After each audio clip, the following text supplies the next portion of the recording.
ఓం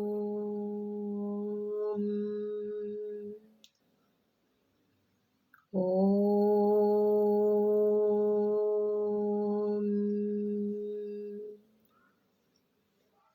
ఓం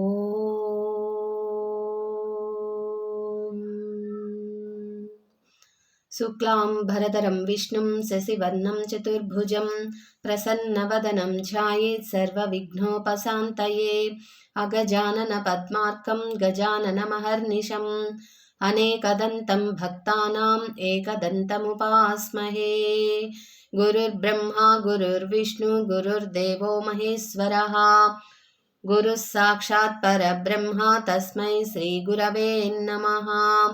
ఓం కార్తీక పురాణం 19వ అధ్యాయం చాతుర్మాస్య వ్రత ప్రభావ నిరూపణ.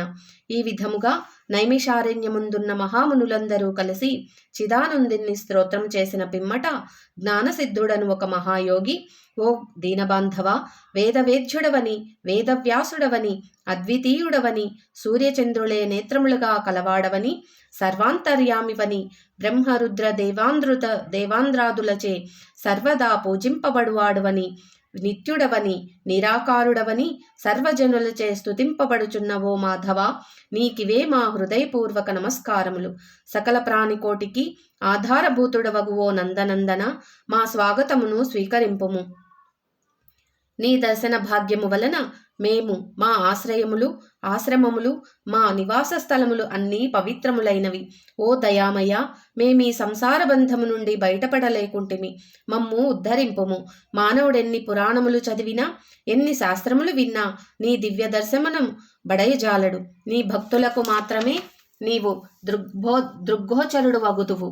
ఓ గజేంద్ర రక్షక, ఉపేంద్ర, శ్రీధర, ఋషికేశ, నన్ను కాపాడుము అని మైమర్చి స్తోత్రము చేయగా, శ్రీహరి చిరునవ్వు నవ్వి, జ్ఞానసిద్ధ, నీ స్తోత్రవచమునకు నేనెంతయో సంతోషించితిని. నీకిష్టమైన వరములు కోరుకొనుము అని పలికెను. అంత జ్ఞానసిద్ధుడు, ప్రద్యుమ్న, నేనీ సంసార సాగరము నుండి విముక్తుడను కాలేక శ్లేష్మమున పడిన ఈగవలే కొట్టుకొనుచున్నాను. కనుక నీ పాదపద్మములపై నా ధ్యానముండునటులు అనుగ్రహింపుము, మరేదియూ నాకక్కరలేదు అని వేడుకొనెను. అంత శ్రీమన్నారాయణుడు, ఓ జ్ఞానసిద్ధుడా, నీ కోరిక ప్రకారమటులనే వరమిచ్చితిని. అదియును కాక మరొక వరము కూడా కోరుకొనుము, ఇచ్చెదను. ఈ లోకమందు అనేక మంది దురాచారులై, బుద్ధిహీనులై అనేక పాపకార్యములు చేయుచున్నారు. అట్టి వారుల పాపములు పోవుటకై ఒక వ్రతమును కల్పించుచున్నాను. ఆ వ్రతమును సర్వజనులు ఆచరించవచ్చును. సావధానుడువై ఆలకింపుము. నేను ఆషాఢ శుద్ధ దశమి రోజున లక్ష్మీదేవి సహితముగా పాలసముద్రమున శేషశయ్యపై పవలింతును. తిరిగి కార్తీక మాసమున శుద్ధ ద్వాదశి వరకు చాతుర్మాస్యమని పేరు. ఈ కాలంలో చేయి వ్రతము నాకు మిక్కిలి ప్రీతికరము. ఈ వ్రతము చేయి వారులకు సకల పాపములు నశించి వారు నా సన్నిధికి వత్తురు. ఈ చాతుర్మాస్యమునందు వ్రతమును చేయని వారు నరకకూపమున బడుదురు. ఇతరుల చేత కూడా ఆచరింప చేయవలేను. దీని మాహత్యమును తెలిసియుండియు వ్రతము చేయని వారికి బ్రహ్మ హత్యాది పాతకములు కలుగును. వ్రతము చేసిన వారికి జన్మ, జరా, వ్యాధుల వలన కలుగు బాధలు ఉండవు.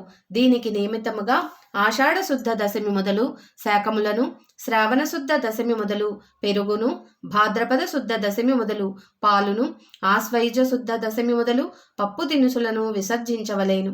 నాయందు భక్తి గల వారిని పరీక్షించుటకే నేనిట్లు నిద్రావ్యాజమున శయనింతును. ఇప్పుడు నీ వసంగిన స్తోత్రమును త్రిసంధ్యలయందు భక్తి శ్రద్ధలతో పఠించిన వారు నా సన్నిధికి నిశ్చయముగా వత్తురు అని శ్రీమన్నారాయణుడు మునులకు బోధించి శ్రీ మహాలక్ష్మితో కూడి పాలసముద్రమునకేగి శేషశానుపు మీద పవ్వలించెను. వశిష్ఠుడు జనక మహారాజుతో, రాజా, ఈ విధముగా విష్ణుమూర్తి జ్ఞానసిద్ధి మొదలగు మునులకు చాతుర్మాస్య వ్రతమహత్యమును ఉపదేశించను. ఈ వృత్తాంతమును అంగీరసుడు ధనలోభునకు తెలియజేసెను. నేను నీకు వివరించినానుగాన ఈ వ్రతమును ఆచరించుటకు స్త్రీ పురుష భేదము లేదు. అన్ని జాతుల వారును చేయవచ్చును. శ్రీమన్నారాయణుని ఉపదేశం ప్రకారము మునిపుంగవులందరూ ఈ చాతుర్మాస్య వ్రతం ఆచరించి ధన్యులై వైకుంఠమునకు అరిగిరి. 19వ అధ్యాయం 19వ రోజు పారాయణం సమాప్తం. ఓం నమః శివాయ. ఈరోజు ఆదివారం కనుక ఏదో ఒక విషయం గురించి మాట్లాడుకుందాం. ఉన్నామని తెలిసేలా, అది మనం ఎవరైనా సరే ఉన్నామని తెలిసేలా మనకి మనం నిరూపించుకోవడానికి ఏం చేస్తున్నాము. గడ్డి మేస్తున్న ఖడ్గమృగం కొమ్ము మీద ఈగ వాలింది. కొంచెం సేపయ్యాక ఇక బయలుదేరతాను అనింది. ఖడ్గమృగం దాని వైపు ఆశ్చర్యంగా చూసి, నువ్వెప్పుడు వచ్చావు? నేనసలు చూడనే లేదే, ఇప్పుడు వెళ్తాను అంటున్నావు. వచ్చిన విషయమే నాకు తెలియనప్పుడు నువ్వు ఉన్నా వెళ్ళినా తేడా లేదు అంది. తన ఉనికిని గుర్తించని ఖడ్గమృగం వైపు అయోమయంగా చూసి ఈగ ఎగిరిపోయింది. మన ఉనికి ఈ లోకం అనే ఖడ్గమృగం మీద వాలిన ఈగ లాంటిది కాకూడదు.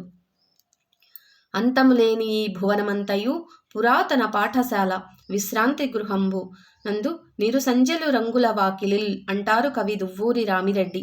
వేచి ఉండే ప్రయాణికులు తమ వంతు రాగానే ఆ జాగా ఖాళీ చేసి వెళ్ళిపోతారు.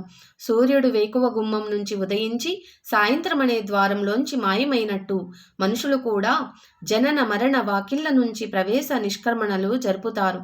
కన్ను తెరిచి మూసేలోపు ఈ జీవనకాలంలో మన స్థానం ఎక్కడా? ఉనికి ఏంటి? ఖడ్గమృగం కొమ్ము మీద ఈగలా నిష్క్రమిస్తామా?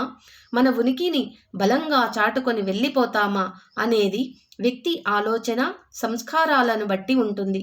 అసలు మనమంటూ లేకపోయినా ఈ ప్రపంచంలో పెద్దగా మార్పు రాదని అనుకోకూడదు. మన వల్ల ఒక పేదవాడికి తిండి దొరకవచ్చు, ఒక నిస్సహాయుడికి ఆసరా కావచ్చు, మంచి బిడ్డలా, మంచి తండ్రిలా కుటుంబాన్ని సంతోషపెట్టవచ్చు. మన కారణంగా ఒక మొక్క చెట్టుగా మారవచ్చు, ఒక గుడో బడో రూపుదిద్దుకోవచ్చు. కాబట్టి మన ఉనికి ఎప్పుడూ నిరర్ధకం కాకూడదు. మహాత్మా గాంధీ, నెల్సన్ మండేలా లాగా కొన్ని కోట్ల మందికి మనం తెలియకపోవచ్చు. కానీ పరిమితంగా అయినా మన చుట్టూ ఉన్నవారైనా గుర్తించేలా, తదనంతరం కూడా మనల్ని తలుచుకునేలా జీవించాలి. మన జీవితం ఎప్పుడు ఎవరికి ఎలా ప్రేరణనిస్తుందో తెలియదు. రాముడు పురుషోత్తముడు, ఆయనలా ఉండాలంటారు. అలా రాముడి ఉనికి సార్థకమైనది. రామాయణం చదివిన వారు కొంతమంది అయినా రావణుడిలా జీవించకూడదని సద్గుణాలు అలవర్చుకుంటారు. మన ఉనికి మంచి చేస్తే సమాజం, కుటుంబం, స్నేహితులు గర్వంగా చెప్పుకుంటారు. చెడు చేస్తే తిట్టుకుంటారు. అందువల్ల మనిషి బాధ్యతగా మెలగాలి. కుటుంబానికి, సమాజానికి భారం కాకూడదు. జీవించి ఉన్నప్పుడు తదనంతరం కూడా తను ఉనికిని గొప్పగా నిలబెట్టుకోగల వాళ్ళు మహనీయులే. మన అస్తిత్వానికంటూ ఒక ప్రయోజనం లేకపోతే ఖడ్గమృగం మీద వాలిన ఈగతో సమానమే.